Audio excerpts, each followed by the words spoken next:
भगवान शिव कहते हैं पैसा आता है पर रुकता नहीं है, तो करें यह उपाय, अमीर बनने से कोई नहीं रोक सकता। एक समय की बात है, माता पार्वती भगवान शिव से कहती हैं, हे स्वामी, आखिर मनुष्य गरीब क्यों होता है? बहुत मेहनत करने के बाद भी या बहुत पैसा कमाने के बाद भी उनके घर में पैसा क्यों नहीं टिकता है? आखिर इसके पीछे का क्या कारण है? तब भगवान शिव कहते हैं, हे देवी पार्वती, वास्तुशास्त्र के हिसाब से कुछ नियम होते हैं जिन्हें मनुष्य को ध्यान में रखना पड़ता है। तब माता पार्वती कहती है, हे स्वामी, मैं कुछ समझी नहीं, कृपया मुझे विस्तार से बताइए। तब भगवान शिव कहते हैं, हे पार्वती, आज मैं आपको वह 10 कारण बताऊंगा जिससे इंसान गरीब होता है।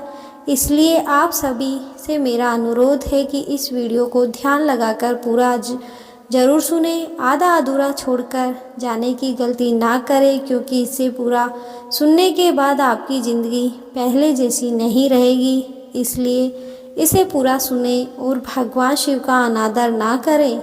वास्तुशास्त्र में दिशा और चीज़ों का सही जगह पर होने का बड़ा महत्व होता है। बहुत पैसा कमाने के बाद भी अगर आपके घर में धन दौलत की कमी है तो ज़रूर आप कोई ना कोई गलती कर रहे हैं। अगर अचानक आपके दिन बदलने लगे, अच्छे दिन बुरे दिनों में बदल जाएं, तो आप संभल जाएं। आपने कई बार लोगों के मुख से यह कहते हुए सुना होगा कि घर में धन नहीं टिकता, बिना मतलब के खर्चे होते रहते हैं और घर में हमेशा तनाव भरा माहौल रहता है।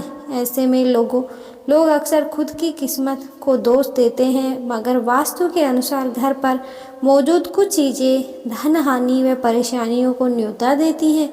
अगर आपके साथ ऐसा होने लगे तो अपने ही घर में रखी चीज़ों पर ध्यान दें। घर में मौजूद हर चीज़ों से सकारात्मक या नकारात्मक ऊर्जा निकलती है।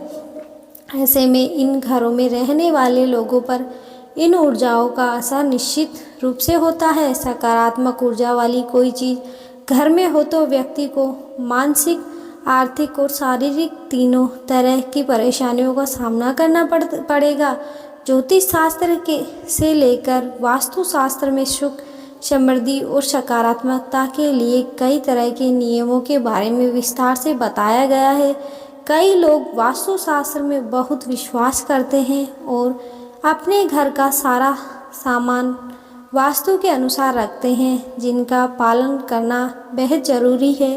कई बार एक छोटी सी वस्तु से ही व्यक्ति का भाग्य रुक जाता है या उसको किसी प्रकार की विपत्ति का सामना करना पड़ता है। याद रखें, निर्जीव वस्तु में भी अपनी एक ऊर्जा होती है। वास्तुशास्त्र में घर से जुड़ी कई चीज़ों के बारे में विस्तार से बताया गया है, जिसे अपनाने से घर में सुख, शांति, सुख और सकारात्मकता आती है। घर में मौजूद हर चीज़ों से सकारात्मक या नकारात्मक ऊर्जा निकलती है।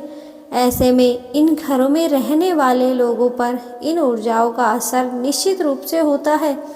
वास्तुशास्त्र के अनुसार घर में क्या रखना चाहिए और क्या नहीं रखना चाहिए, यह जानना जरूरी है। जो वस्तु घर में नहीं रखनी चाहिए, जिससे घर में नकारात्मक ऊर्जा का विकास होता है और जीवन दुख में बन जाता है। पहले हम उन वस्तुओं के बारे में बताएंगे जिनके बारे में आप नहीं जानते हैं। नंबर 1, किसी भी देवी देवताओं की मूर्ति या चित्र। देवी देवताओं की फटी हुई व पुरानी तस्वीरें अर्थात खंडित मूर्तियों से भी आर्थिक हानि होती है। अतः आपसे अनुरोध है कि इन्हें किसी पवित्र नदी में प्रभावित कर देना चाहिए। इसके अलावा देवी देवताओं के चित्र से घर को नहीं सजाना चाहिए। कुछ लोग ढेर सारी मूर्तियां इकट्ठी कर लेते हैं जो कि वास्तु दोष निर्मित करते हैं, जिनके चित्र या मूर्ति की संख्या और स्थान निश्चित होती है। इसके अलावा कुछ लोग आजकल भगवान के ऐसे चित्र लगा लेते हैं जो कि परंपरागत नहीं है, जैसे चिलम पीते शिवजी या विकराल रूप के भैरव। नंबर 2, वास्तुशास्त्र के अनुसार अपने घर या ऑफिस में सांप, गधे, उल्लू, सूअर, बांस, चमगादड़, गिद्ध, कबूतर और कौवे जैसे पक्षियों और जानवरों की तस्वीर कदापि नहीं लगाएं। यह आपके परिवेश में हिंसात्मक दृष्टिकोण को बढ़ावा देते हैं। गिफ्ट के तौर पर रुमाल, किसी से गिफ्ट के तौर पर रुमाल या किसी का रुमाल यूज करना आपके लिए घाटे का सौदा हो सकता है। वास्तु शास्त्र में किसी से फ्री में रुमाल लेने के लिए मना किया गया है। ऐसा करने से आपका संबंधित व्यक्ति से झगड़ा हो सकता है और रिश्ते में खटास आ सकती है। नंबर 3, अगर आप पर्स रखने के शौकीन हैं तो जानिए वास्तु नियम। पर्स या तिजोरी में धार्मिक और पवित्र वस्तुएं रखें जिससे सकारात्मक ऊर्जा का संचार होता है। वास्तुशास्त्र के अनुसार कभी भी फटा हुआ पर्स और फूटी हुई तिजोरी नहीं रखनी चाहिए। जेब में कभी फैले हुए पैसे ना रखें। नंबर 4, टूटी फूटी चीज़ें, टूटे फूटे बर्तन, दर्पण, इलेक्ट्रॉनिक सामान, तस्वीरें, दीपक, पलंग, घड़ी, झाड़ू, फर्नीचर, चाहे कोई भी टूटी फूटी सामान हो, घर में नहीं रखना चाहिए। इससे घर में नकारात्मक ऊर्जा का निर्माण होता है और सकारात्मक ऊर्जा घर से निकल जाती है और व्यक्ति मानसिक परेशानियां झेलता रहता है।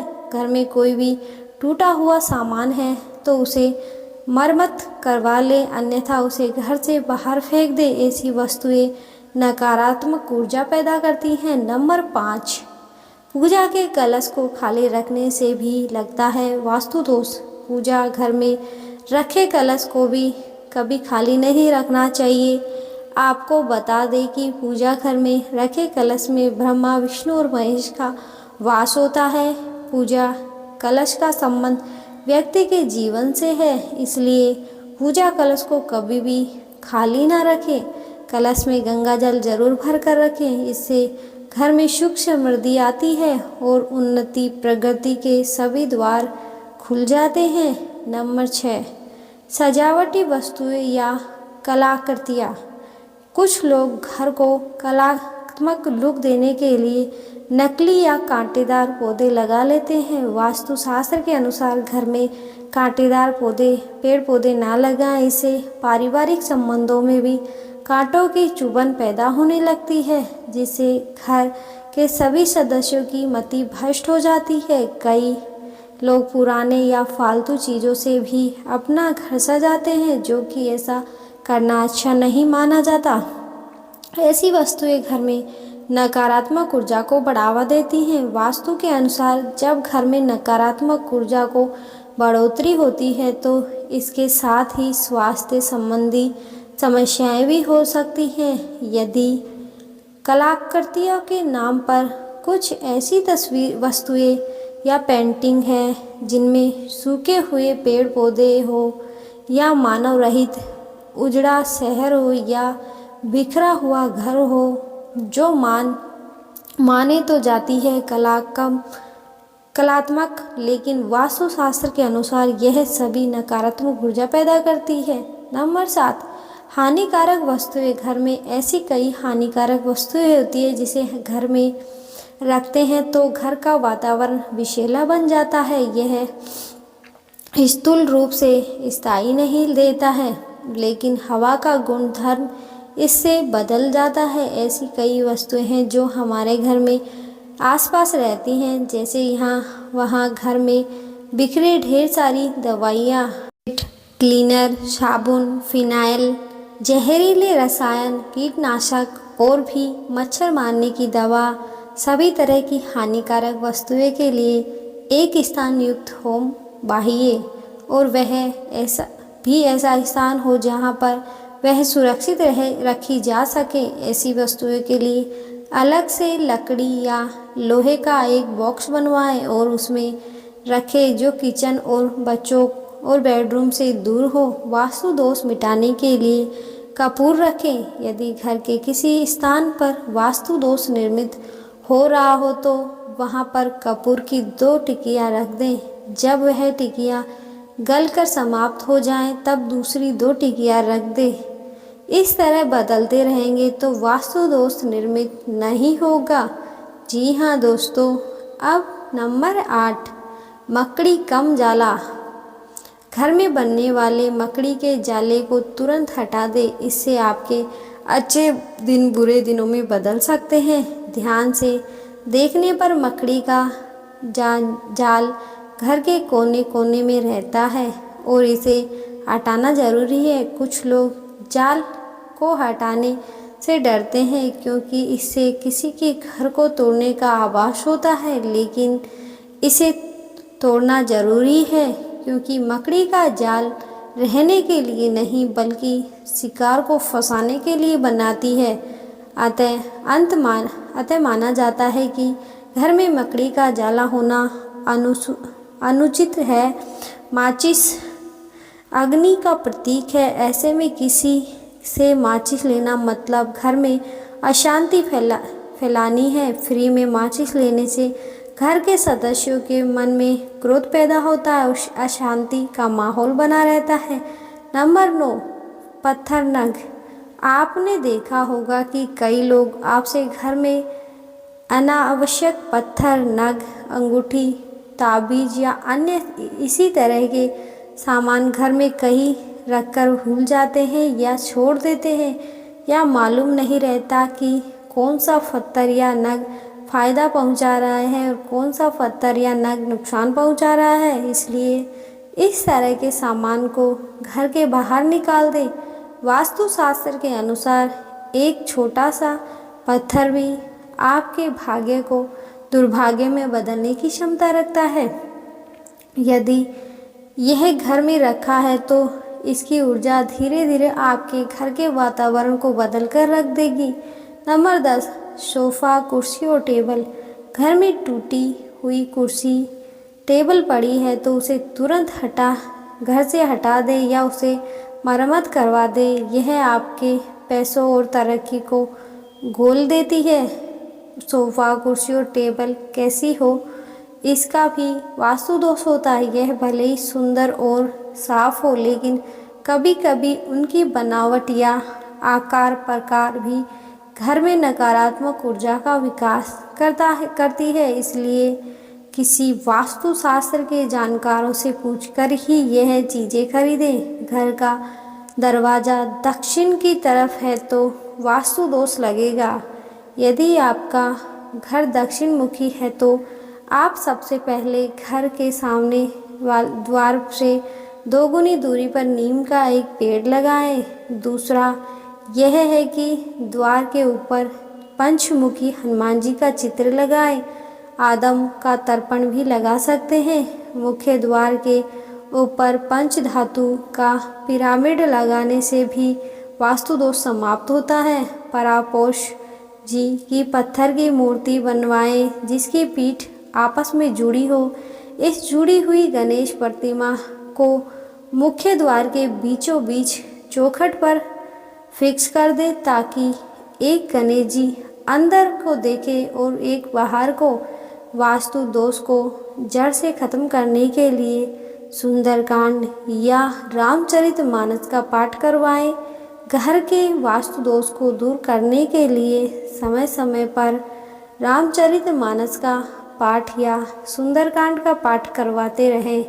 इससे घर की नकारात्मक ऊर्जा बाहर निकल जाती है। नंबर 11, तेल। यूँ तो शनिदेव के प्रकोप से बचने के व उनकी कृपा पाने के लिए उन्हें तेल चढ़ाया जाता है, लेकिन किसी से मुफ्त में तेल लेना आपको बहुत भारी पड़ सकता है।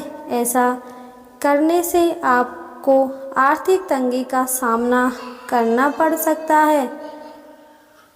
नंबर 12, काला तिल। भूलकर भी किसी से मुफ्त में या दान में किसी से काला तिल नहीं लेना चाहिए। काला तिल का सीधा संबंध राहु, केतु और शनि से माना जाता है। ऐसे में काले तिल मुफ्त में लेने से आपको बड़ी मुसीबतों का सामना करना पड़ सकता है। नंबर 13, सुई। भूलकर भी फ्री में किसी से सुई ना ले। ऐसा करने ना आपके वैवाहिक जीवन में कलेश पैदा कर सकता है, रिश्तों में खटास पैदा करता है, प्रेम संबंधों में बुरा असर पड़ता है। नंबर 14, लोहा। किसी से फ्री में लोहा लेना मतलब खुद मुसीबत को आमंत्रण देने के बराबर है। लोहे का भी संबंध शनि देव से है। ऐसे में किसी से फ्री में लोहा लेने से घर में गरीबी व दरिद्रता आती है। नंबर 15, किसी के घर से नमक लाने से क्या होगा। घर में जब अचानक से नमक खत्म होने पर हम पड़ोसी से फ्री में थोड़ा सा नमक मांग लेते हैं, लेकिन यह गलती कभी मत करना। नमक का सीधा संबंध शनि से होता है। ऐसे में अगर आप किसी से मुफ्त में नमक लेते हैं तो आर्थिक तंगी आपको घेर लेगी और स्वास्थ्य पर बुरा असर पड़ेगा और आप पर कर्ज भी बढ़ता जाएगा। धन्यवाद।